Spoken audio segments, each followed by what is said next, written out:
And I want to preface this by saying I don't know how to talk about this because shouts out to Math. I piece of your brothers keeping you sharp and helping you remember what's going on. Because like, was it Monday? Was it Sunday? When did the news of Sabu passing hit? Ah, uh, There was definitely a tribute at the top of Raw on Monday. hmm. I don't remember if it was Sunday night though. Chat, please, if y'all remember when news of Sabu passed. Joey It was Savage is probably saying Sunday. Sunday. It It was probably feels like it Sunday. might have been Yeah. Sunday. Um, I feel like I woke up or was at a point where I was doing some Sabu passed on Mother's Day. There was a point Oh, that it may have been early though, because I was shit. Happy belated Mother's Day. Shouts out to Mimi. Shouts out to all the real mothers out there. hey, before we do get into this, brother Cal, Mm, mm. how was Mother's Day for you? I was busy. I ended up having my mama and my better half. Yeah, I was frying chicken. I was making. I tried to I tried to get them some some good stuff. My mama said my chicken was good, so that's really. My wife That's said my it's chicken was good. My mama said my chicken was good though, so that's all yeah. I'm When really worried about. You know. mom say the bird good, man. I swear to you, the moms and the aunties, boy, it hit me in my heart, boy. It's like they feel. It's like they feel like they've done something, proper. How about you? I know. So I so that morning my mom came up. That Mhm. morning my sister was actually the person who gave like the message in church. So she was like the preacher. Um that was dope because like half my family showed up. Boy, we was in that church deep. Right, And right, right. so then after that, we all piled over. My brother-in-law cooked. We all piled over there, man. Ate good food. Had some crabs. When moms come up, she want the crabs now because she can't get them like, Ah, you know what I'm saying? They ain't mhm. down there like that. So, but yeah, man, it was a really, really good day. Did a lot of hanging out, a lot of elbow A bends. lot of So hanging yeah, out. Yeah, my mama left. It was she left later than I thought she was going to leave, but it was still early enough to where like we just got to chill for the rest of the day. My wife didn't have to do much, so that felt like it was a good enough Sunday. But thinking back though, it feels like it was probably earlier that day. So I want to say I woke up and hit the timeline and saw the news like, oh shit, Sabu. Only because um I remember being in Vegas because we were the BRP plan in Vegas to go to Heels Have Eyes was meet up at the casino spot at like 11 outside at 11 and I I was there a little early, so I walked inside because I'd been to the spot once, but I walked in just to see what it was like in there, and there was mad people coming outside, and the people coming outside was talking about how they was talking about the Sabu match, and somebody said something about that was Sabu just had his last match. I didn't realize it was the Joey Janela spring break GCW. I mean that had just happened that was letting out as we were congregating. So and on top of that, I didn't. Shouts out to Brian. I didn't realize that Sabu was having his final match on that show. Um, it looked like it was a problem. I mean, like many Sabu matches, but for like a Joker to be 60 years old and still taking those barbed wire, those flying out the ring, all those spots. It was a lot, but it I guess it was it based off of the interview that dropped on Yahoo Uncrowned, I guess the day after. Yeah, that would have dropped Monday. Um it sounds like there it sounds like Sabu was touch and go for that show. I don't I'm no narcotic expert. I don't know what kratom is in terms of like if you should or should not be wrestling on kratom. I don't know how that works. I've seen back and forth. I've seen a lot of uproar on the drug. I've seen a lot of people say that Sabu credited weed and kratom to be what got him off of painkillers and a lot of the other stuff that he'd been hooked on. But either way, 60-year-old is 60 years old. So it's wild to hear that less than a month after he had his final match, he passed away primarily because brother Sabu, I don't know if I should call him brother. Sabu was so influential for like we talk about a lot of people being influential, but like for Sabu to have really started hitting, he hit ECW in like late '93. The same month he had dark matches in WWE, he had ECW, and Jokers wasn't flying through tables like that. Jokers wasn't doing shit with chairs and flying over the ring, barbed wire, all that stuff that he was doing, that deathmatch stuff. That was like, he was a pioneer in Japan in '94 doing that stuff. When he left ECW, like it was to think about how many times you watch a WWE show in the last year or two where a table broke. And then think about the first time you saw Sabu break a table. Because it wasn't just like he put somebody on a table and he broke a table. There were times where Sabu he had a match, he'd win the match, and then to celebrate him winning the match, he'd put a table in the ring and just start doing moonsaults until he broke through the table. Like, it's part madman, it's part a spectacle, but you know it turned into a hardcore art form. Now, I mean, hell, a large chunk of AEW, you know's aesthetic right now is credited to that ECW brand of violence in pro wrestling. I think a lot of the spots, there's just a bunch of stuff that he would do.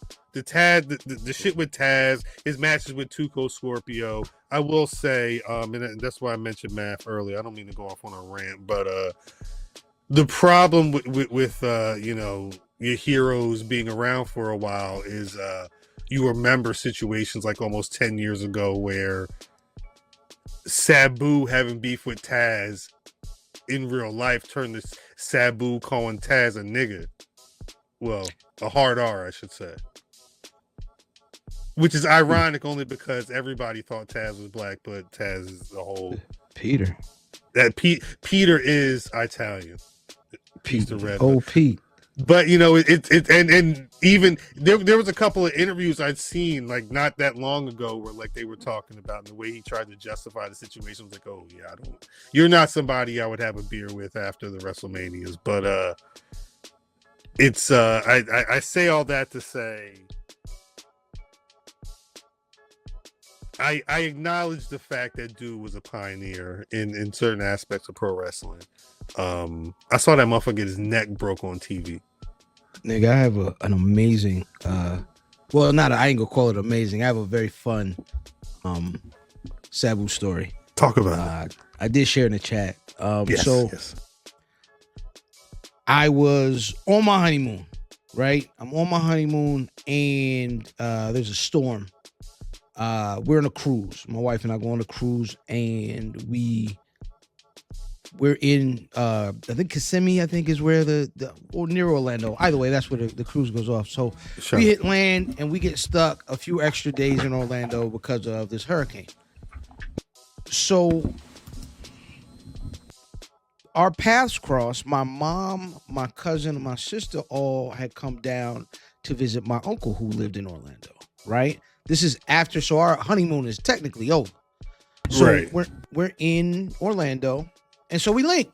Hey, what's up? You know, we all hang out. And we're like, all right, well, let's go to Universal Studios. So we go to Universal Studios and do the walk around thing.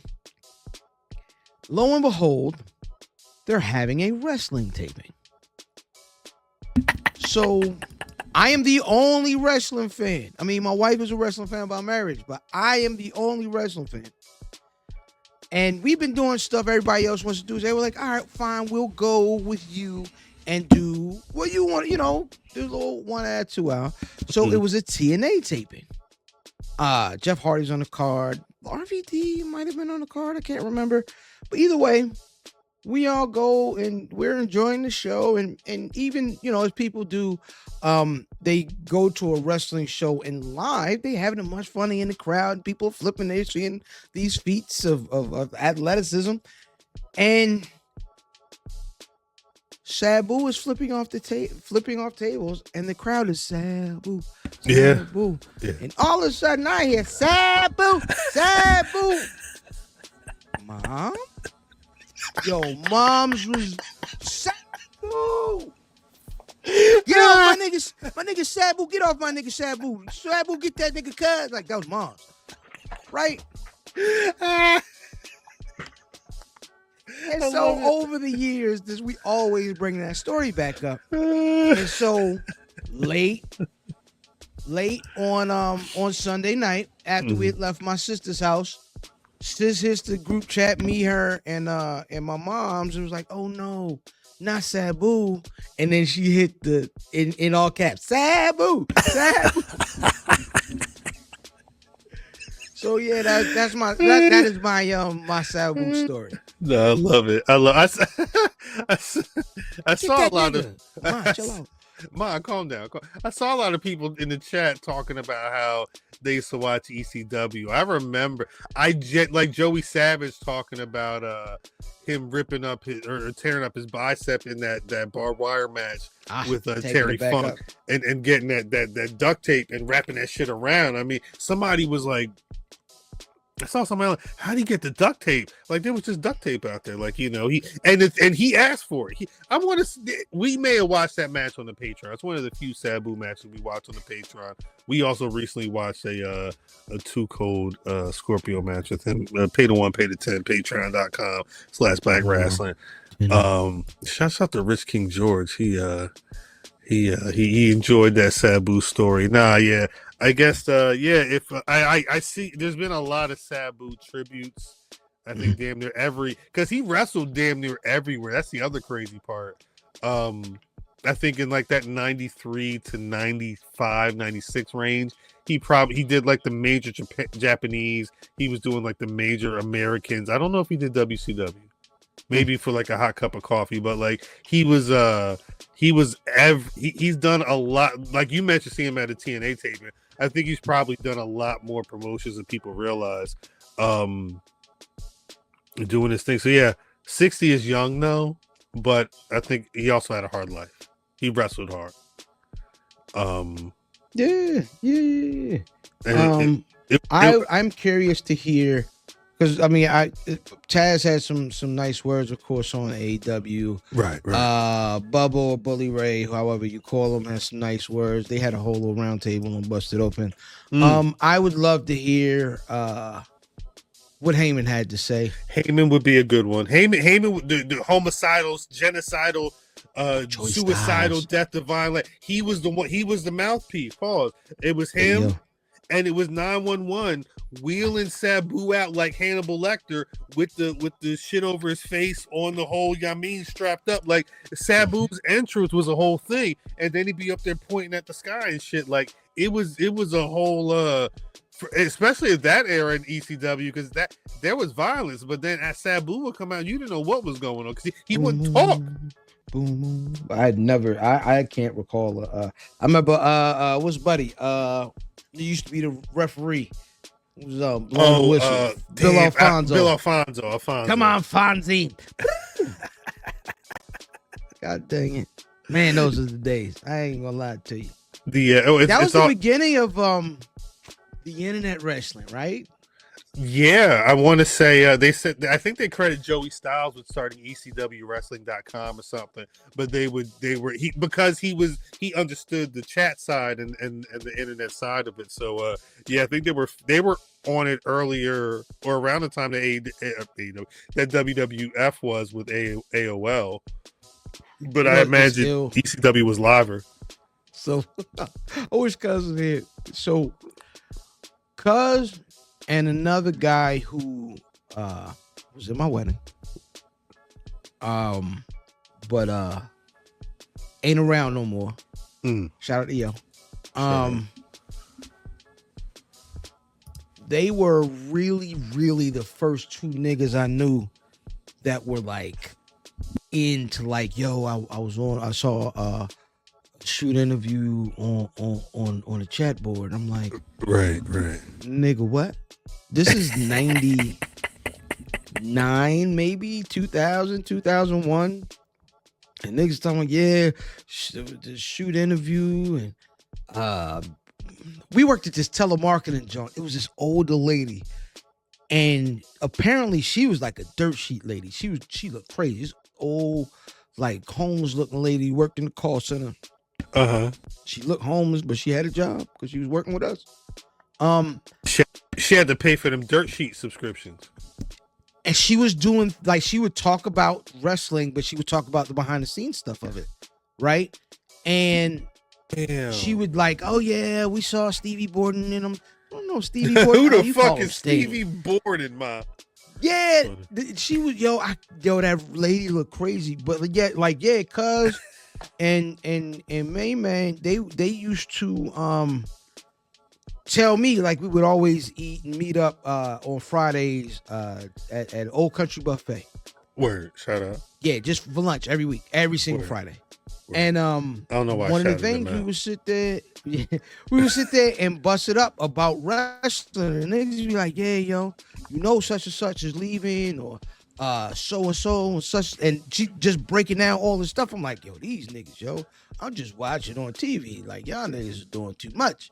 And lo and behold, years later, 20-some years later, we got a goddamn podcast.